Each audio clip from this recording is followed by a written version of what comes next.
Hey, welcome back to Pastor Plek's podcast, where we talk faith, culture, and everything in between.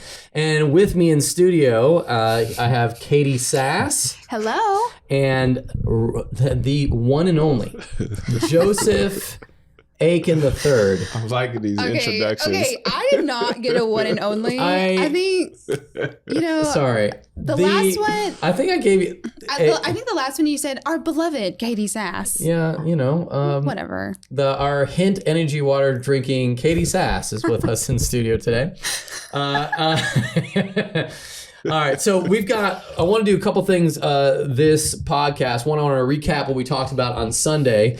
In this whole series, we're really trying to help people understand that God is love. However, love is not God. And one of the ways that we make love to be God is we kind of create this whole aura around romance. And the day that we're recording this is Valentine's Day. And if you can see Catie, she's wearing a really awesome sparkly headband with pink shirt and let's see those shoes. Oh yeah, a pink tie-dye, blue, color shoes. She's really done well with that. And what happens if we're I was honest, a fashion major, so it's fine. What happens is that romance becomes what we think of as love. And there's two types of romance. And I made this sort of thought, and I would love to hear what you guys see if this is actually true or not, because this is my conjecture, that if you are over 25, love is scary, and if you're under 25, love is blind. Thoughts? Did you just pick an age? I picked an age, yeah. Okay, that's what I was wondering yesterday. You picked the league, when you're, it costs less to rent a car, so 25, you no longer have to pay the extra. That is what I picked. I'm not even sure why I picked 25. I think it might have been one of those things where I just kind of thought about our church and all the people who are like, love and love, it's just love, and they're all under 25. And then everybody was like, 30. I don't know what to do. This seems like this could be the biggest decision ever. And this person, I don't really know them from anybody. I mean, I've only dated them 2 years. And so I just don't. Right. If you don't know if you're going to marry someone after 2 years, then you just need to end it. But listen, if you've been. I mean, what are you doing? When did you get married? Well, how old? 22. Yeah, see? That's my point. Yeah. Love is blind. So I'm not saying. So to answer your question, I was like, Christians pick numbers, which I get it, that for me, I looked at it as there's someone on this side, there's people, you're either on this side where love is blind or you're on this side where love is scary. Yeah. So I didn't really look at the age. So if we're going by the age, I don't agree with it. Okay, but you just think there's people that are just like, they go in full on for love. Sorry, I interrupted you. You did. So I do believe that there's. I would have went. Love is relative, and so love is relative. Love is relative, and they even go further. Love is relative depending on your relationship with God. Okay, if you even want to go that, and because Chris said some really good things yesterday. So for me, love knows flaws. Mm-hmm. Like my wife is. She doesn't always listen to the podcast, so. My wife doesn't listen to the podcast. What does that say about us? Let's not tell me listen to this podcast. So I'm sure her best friend or somebody will say, "Hey, your husband's talking about you on this podcast." But I remember one of the things for me and my wife. Wife was a dancer, beautiful person, both inside and out. But she has, and I joke with her, she has dancer feet. They're not they're not model feet. As a ballerina, up on your toes is different things, just all those different things. And I saw those. Wait, does that mean she has big feet? What are you saying? I mean, she's just she uses her feet for it. She was dancing since she was 4. They get hurt. Yeah. So you're putting all that pressure. They're strong. They're janky feet? No, they're not janky. Is that where you're? I think I'm trying to figure out what you're. Okay. Okay, just say what you were gonna say. I just did. Okay, good. She has dancer feet. But not everyone knows what dancer feet is. I didn't know. So I mean, you think if you watch any kind of dance movie, I can't wait for Sierra to hear this. I tell her all the time. I had a I wouldn't say a foot fetish, but it's that was one of my qualifications. You have to have pretty feet. You have to have pretty feet. Hey, I totally get that. And so they weren't mud stompers or nothing where they was throwing up gang signs or anything. But And I saw it. I was like, I don't care. It's like, yeah, who cares? Like, everything is perfect about this woman. So all that to say is that I understood love knows flaws. Yeah. And I love wasn't blind. It's like you see those things and it's like, man, I love this. I love this about this woman. Yeah. I went into marriage blind. Yeah. I mean, I thought, Ryan and I are polar opposites. And so I always thought, oh my gosh, we're going to balance each other out. We're going to complement each other. And all of our differences are just going to be really fun in marriage. And then we got married, and like a year in, it was like, oh, really? Like, those things that I used to think were cute when we were dating are not cute anymore. Or like, Ryan would be so annoyed with something that he used to think was perfectly adorable when we were dating. And then now it's like, this is driving me insane. All right, so let's talk about. I got a question from one of our listeners. In the early dating process, and I'm going to start with you on this, Catie. In the early dating process, what are some good questions to ask to know if someone is on the same page spiritually? Online dating takes out the luxury of meeting with someone in context of church, family, friends. So there's an additional vetting step I was not prepared to navigate. So this seems like a person might be they're dating, and maybe they met someone online. But let's go to the first question. What are some good questions to ask to know if someone is on the same page spiritually? What would you ask? Okay, so this is hard because Ryan and I met in church. Right. Like, we already knew each other. We knew of each other, but I think a good question would be, how involved are you in your church? Right. I mean, are you serving? Right. Do you have any aspirations in ministry? Do you... Like, I think one of my biggest ones to see, like, where Ryan was like, are you passionate about mission work? Yeah. Like, would you ever, if God ever called you to move across seas, would you be willing to? If God ever, like, do you want to be... And what did you say to that? What did he say? No, did he ask you that? Or No, I asked him that. What? Did you have aspirations for missionary work? So I knew I wanted to be like in missions in some way, whether that is like going or helping to send or being generous in giving to missions. I don't know if I feel like I know a lot about you, and I didn't. For me not to know that, I feel like I went to Africa twice. Yeah, and I thought, oh yeah, I was single. I was like, this is where I want to be. I want to be a missionary in Africa, but I was single, and I was like, well, I don't want to move single. I think that would be really hard to just like, oh gosh. And so, when Ryan and I were dating, we actually went to Africa together before our first date. He asked me out on a date before the trip, but we didn't go until after the trip.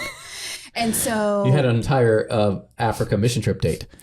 Yeah. Well, where I looked like a freaking hot mess the whole time. And so you're in Africa. It's not like I brought makeup or anything. So I got like a sunburn, and I lost my chapstick on day one. And so then by day 3, my lips are like crusty and falling apart. And I was like...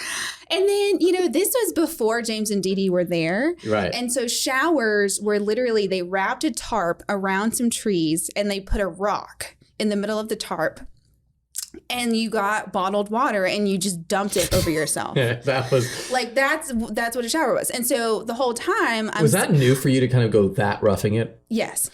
So I promise I'm getting to, like, the answer of the question. Right. But the basis of this story is, are they passionate about similar aspects of ministry as you? Good. Okay. Because Ryan, oh my gosh. I mean, Ryan had to be into me. So what was the question? What's the question? Yeah. Where are you serving? Yeah. Where are you serving in church? Are you in, if you go to different churches, are you involved in a community group? Mm-hmm. Because you want to date someone that's passionate about their local church. Yeah. That serves their local church. What if someone is not serving their local church? What does that mean? What if they're like, yeah, I'm up for Jesus. But are you? Yeah. Okay. I mean, not that if nice, they way aren't. To push that back on me. That was good. If they aren't, it's not a bad thing. But if they're not willing to, or if they say, oh, I just don't have time. Well, are you making time? Right. Okay. Because everyone has a busy schedule. Yeah. But what's important? You're going to make time for what's important. So if they're not making time for serving their local church, then what are they doing? Yeah. Joseph, what about you? What about some good questions to ask to know if someone's on the same page spiritually? I personally wouldn't ask questions. Oh.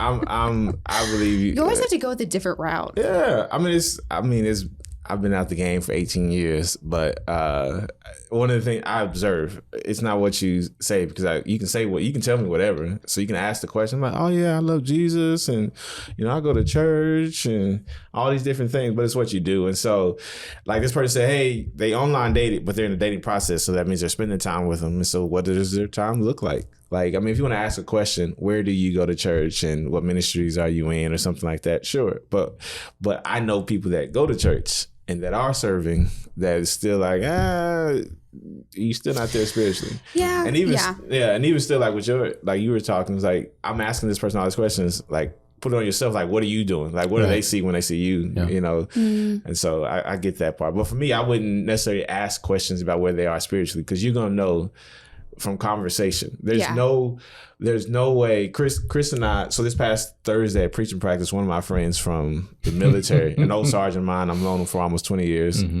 He was down here. Every conversation I have with him, we're talking about God. We're talking about Jesus. I love him. And every conversation turns into a sermon. Yes, every time there'd be tears, there'd be shouting, like every like this. I can speak in the absolute. No, yeah, that's totally true. And Chris can attest to it. But if you're trying to look for someone that's a believer and stuff, there's no way you cannot talk about God in some form. He's not coming up in your conversation and what you do. So it's really an observation thing where you see you're going to see where they are. It's like, oh, I can't hang out today. I got Bible study. Well, and also like hang out with their peers, you know, like talking to people that they are close to. But I feel like where are you serving in ministry is a good starter. I feel like this person is kind of going down the road of like, listen, online dating takes out the luxury of meeting in context. So it's an additional vetting step. So it's like before I have those moments with the person, before I date. And so here's what I would just simply say. It's like, I would go like, hey, in your opinion, how does somebody become a Christian? Like that. If someone says, well, if you just be a good person, or like you go to church, or you give money, or I don't really know, then that probably tells you they're not on the same page with you. If you said like, hey, who was the last person that really poured into your life? And they're like, oh, my professor at wherever, or my, and it doesn't have like a spiritual connotation, or they don't have people in their lives. Or it's like, do you have a person you could call at 2 a.m. that would come pick you up no matter what? Like those are questions that I would sort of ask, because that tells me if they're involved in church, they understand the gospel, and they involved in people's lives. Yeah. So those are 3 questions that I like. Another question that I like, or it's one that we use just as a ministry philosophy around here. It's who are you? And they're like, well, who am I? Okay. What are you, where are you at spiritually, and what is your next step? And in the context of ministry, we say, how can I help you take the next step? But if you were to go to a person and say, like, what's your next step? Like, if you were to ask me that, I'd say, like, my next step is to help someone, one of the guys that I've recently led to Christ, help him take the next step spiritually by getting him involved in a discipleship relationship. So I have a next step in my life that I'm personally taking, even as a pastor. So like, and Catie, for you, I feel like that's a hard question. Like, but I think you could be able to, if you thought about it for 5 seconds, Catie, what's your next step on your spiritual journey? What would that be? I don't know. Would it be training Ava? Would it be loving your husband? Would it be, what I mean? Yeah. Like, yeah. I mean, you have a lot of things going on in your life spiritually, right? I don't know why I made that such a hard question. I'm like, what is it, Catie? What is it? Why don't you know? I don't know what I'm supposed to be doing next.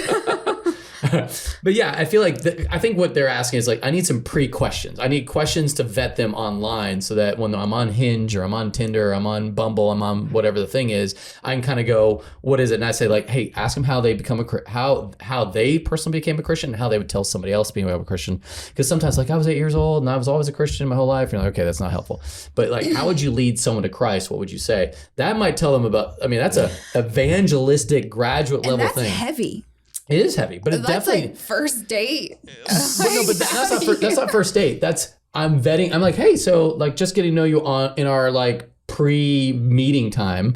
I would say that because you want to know if they're a legit Christian. Yeah. And I think, listen, I don't know. And I think if the girl is a legit Christian, or if the whoever you're asking, they'd be grateful. Then they would be like, oh wow, you're serious about your faith. Okay. Yeah. That's a good one. All right. I'm going to start with Joseph on this one. What does it look like to be vulnerable in a marriage?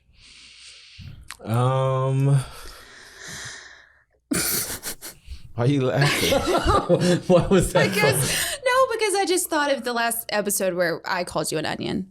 Oh my.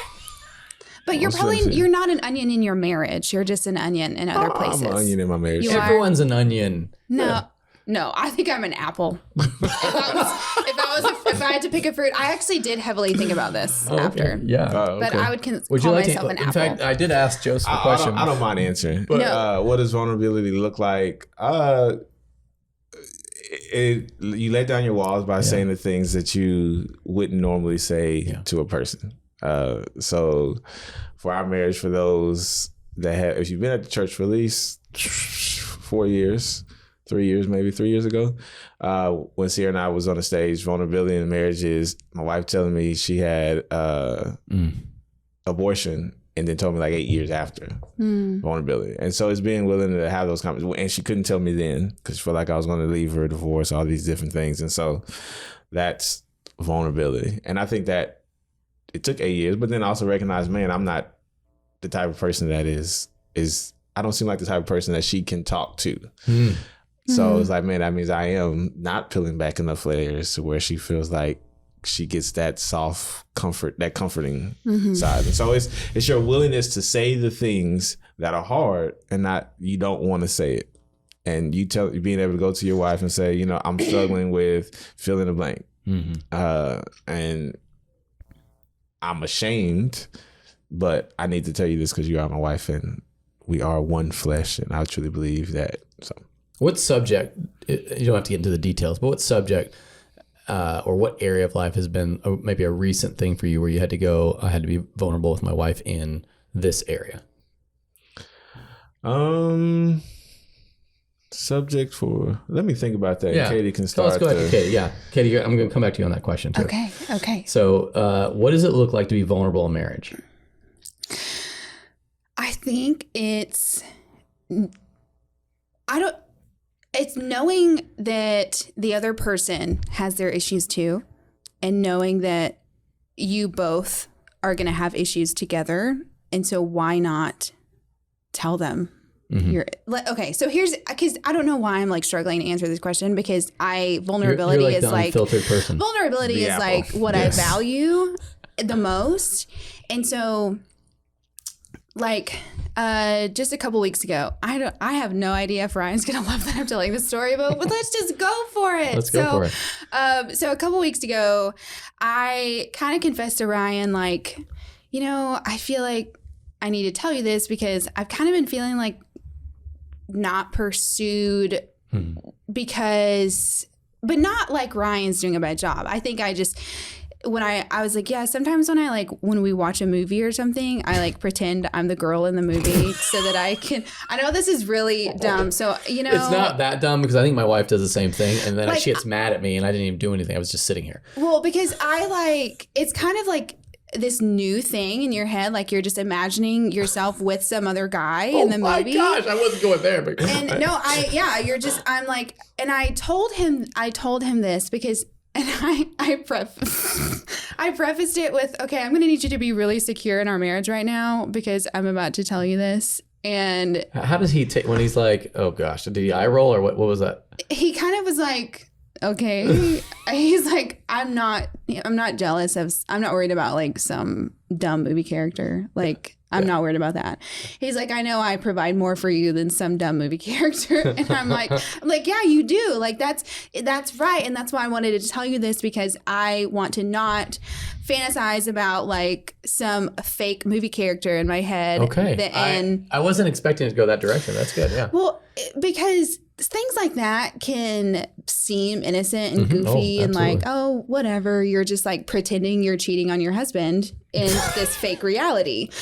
And because it's not like it's not like I don't want to be with my husband. Obviously, I love my husband and he is my safe place. It's just an alternate reality sometimes more fun. It's this fake imagination. It's just like, yeah, it's just this. So bringing that to the light exposes it and so it doesn't hold you Yes, because I didn't want it to lead somewhere else. I didn't want it to like turn into this area where like I'm bitter towards my husband because he's not as romantic as, you know, like we watched The Notebook this weekend. Oh my gosh. He said that is romantic if he watched The Notebook with you. You need to go and celebrate your husband right now. I know that movie is so dumb, but I like love it because I feel all the feelings and it's just like but there are a lot of really toxic things in the movie where, you know, obviously she cheats on her fiance and like goes back to the high school fling that she had and, you know, whatever, which I think is kind of dumb. I think she should have stayed with what's his name. But like I just like, you know, if you happen to like have a dream about another guy and you're like, oh, you kind of wake up and you like feel weird and you're like, oh shoot, I had this like dream about this guy and it was like kind of intimate and you're like, oh, this is weird. So I tell him. I always tell him because then I'm not sitting there trying to like not think about the dream where I like cheated on him in the dream. Right. So I tell him because my imagination is wild and it can lead to other places. And I just don't want that lingering in my marriage. And so I always tell him that. That is next level vulnerability. Way to go. For me, I think it's like if my wife hurts me, not just kind of going like saying, hey, that hurt me. Like that's probably the area that I'm working on that of like, hey, when you say that, that hurts my feelings, as opposed to going, you know, eye roll or that's not, you know, just kind of combating it. As opposed to, so just going like, hey, I heard what you said and that was hurtful. Mm-hmm. And so I think that for me has been, and she's done that with me. And I think we're because I think what happens is I don't want to be able to be hurt by her. And so my natural tendency is you can't hurt me, you know, and so then I'll battle it. But whereas I can go, wow, that actually what you said hurt. And so, and then that it kind of fixes the issue. Because whenever you say something, and if someone puts on the air like, oh, that doesn't affect me, then you just kind of keep rolling with it. And all of a sudden, years later, you have a pent up thing. And so I've been really working on lately of like just saying, hey, that hurt when you said that. So, yeah. Okay. Next question, and we'll wrap it up. Actually, this question, we're not going to answer this one because I feel like this is the one for the next podcast. I think we can kind of wrap this one up because I think we're at 11:30. Is that right?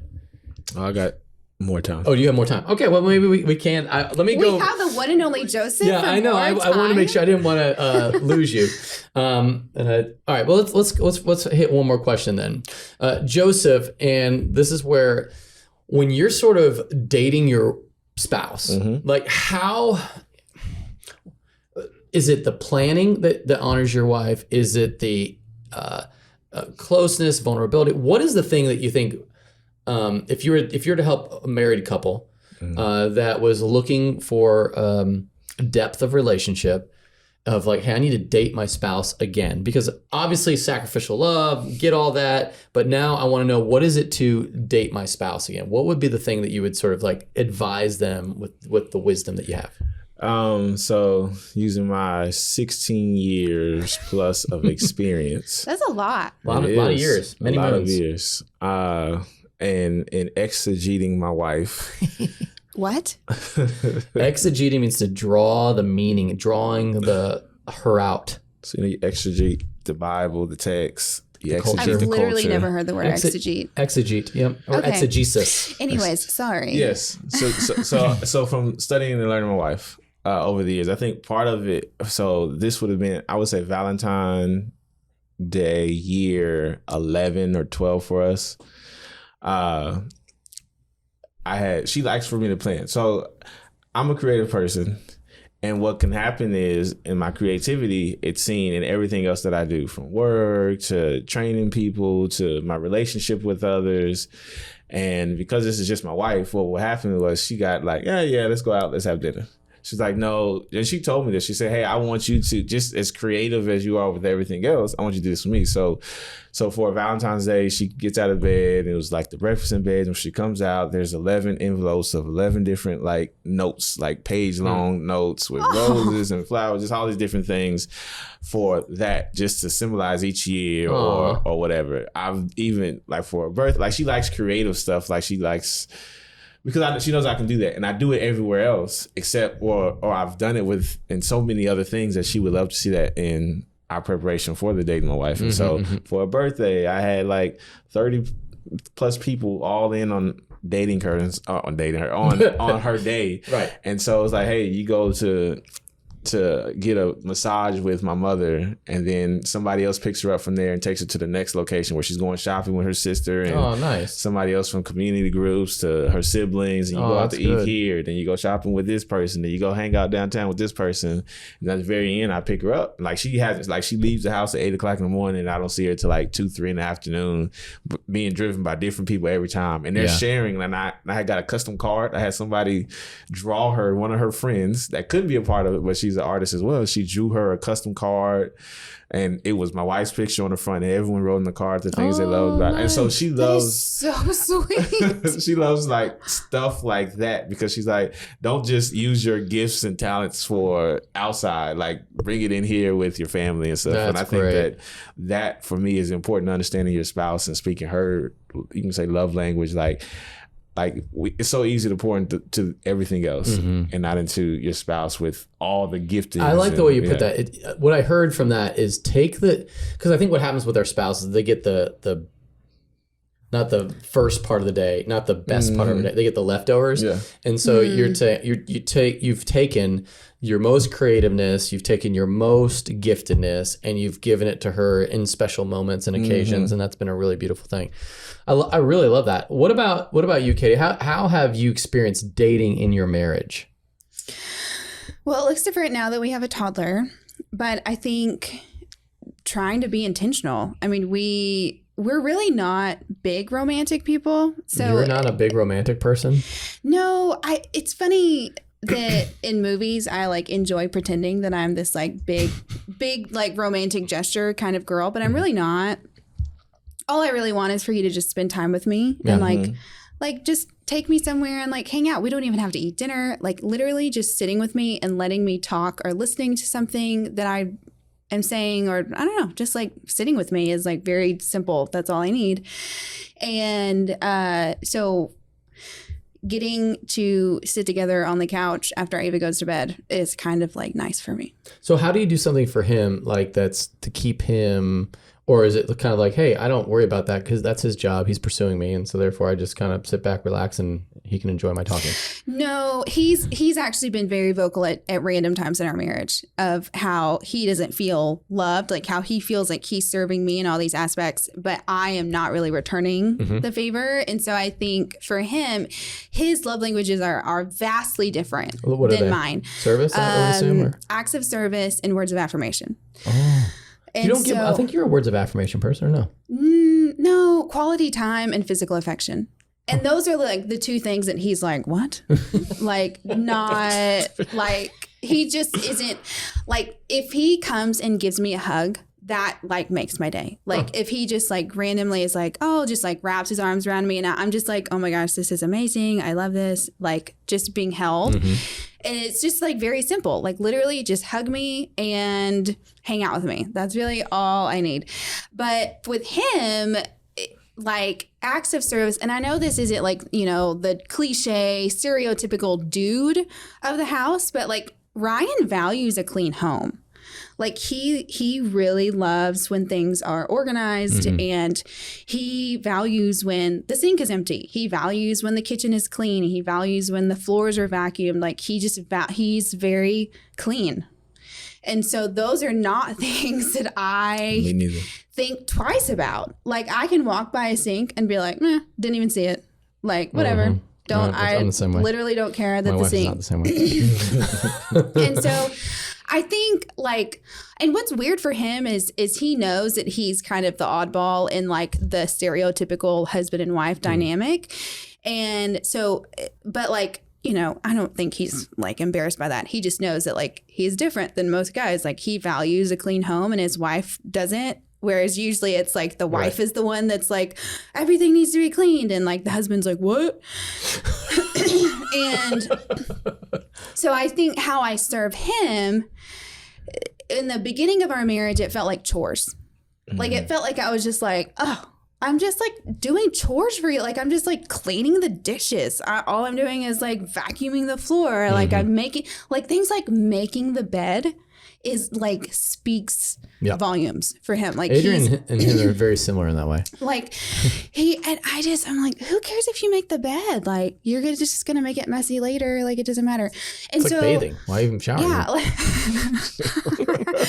So like tapping into things that he enjoys seeing, like I like to do the dishes sometimes to like surprise him, or like I'll clean something, or it's very, very simple. Like he appreciates very simple things. The love language that he receives. Yes. And like with words of affirmation, I don't know why this is so hard for me, because I love words, but remembering to direct all of my thoughts and my positive, like I have so many like great feelings towards my husband. Right. But I don't voice them. Right. I just kind of assume he knows. Yeah. Okay. It's like what you said yesterday when you're like, I told you I loved you. I'll let you know when it changes. Like, yeah, like I'll let you know if I don't love you. Like, but like, I just forget to say those things. So it may help you. I don't mean to I do mean to cut you off. I love you, but no, like, I know not to love you. Yeah. But just the reminders until it becomes habits is set you an alarm, because you can get caught up. You should text him right now and say I love you. I should. Yeah. So randomly, that we went through a phase of that, and I would randomly send poems, because she was like, "You used to write poetry all the time to me. Then when you married me, that right?" I was like, "Well, I got you. Which I need to keep doing." But just those kind of things she likes. And like randomly doing, just saying I love you, man. I appreciate you so much. Yes. But set a reminder just to go off, every 6 hours. Yeah. I don't know, but gratitude is huge for him. Like feeling like I notice the things that he does. Like when I notice a way that he's providing for me, that's like huge. Yeah. And so, which I think for most men, it's absolutely. like men want to know that their wives see how hard they're working to provide for them. And so when I notice that, when I say it out loud, and when I say, thank you for the way you provide for me, thank you for taking care of us, thank you for thank you for taking care of these things so that I don't have to think about it. Like that's all he needs. And so it's dumb that I so easily forget when it's so easy, and it doesn't cost me anything other than to like remember. So yeah, I've tried really hard to get better at that. Yeah, for me, it's the Adrian's a lot like you in that quality time and her getting her words out is very important. She has a word cannon, so like when she unleashes the word cannon, and if I can receive those, and the funny thing is, and I think I actually told this, we were going to go on a date. I said, Adrian, I don't care where we go or what we do. I just love to listen to you talk because you are funny. Like she is like a stand-up comic, and so you end up being part of the butt of the jokes a lot of times, but it's so funny, it doesn't matter because she's hilarious. And so I just enjoy that. So if I can make time on my end, if I initiate like dates or getting the babysitter, because that is like the ultimately most difficult, challenging thing, especially when you have 4 kids and who want to watch those. Wow. It's just hard.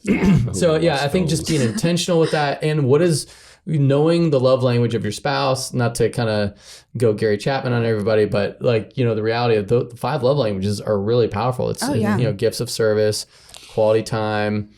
No, use acts of service, quality time, gifts, words of affirmation, and physical touch. And so if you can kind of understand the way the person receives love, it transforms the way you interact with them. And maybe in better ways, how they don't receive love. Because sometimes you're loving a person the way that you'd want to receive it. And you're like, what? You're not amazed by that? And they're like, oh, you did something? And that becomes painful. So like, helping with making the kids lunches, that goes a long way. Making the bed, that goes a long way. When I remember to do those things, or if I do those things, that is really speaking into her emotional love bank account. Yeah. All right. Well, guys, hey, that's all the time we have for this week. I'm so grateful that you joined us, and please join us in next time at Pastor Plek's podcast. You can email us at info@wellsbranchchurch.com. Thank you. I was like, where are they going to email? That's a great question. You can email us, and we would love to respond to you, or you can text us, and that number should be on the podcast wherever you're listening to us from. And so we'll see you next time. Have an awesome week of worship.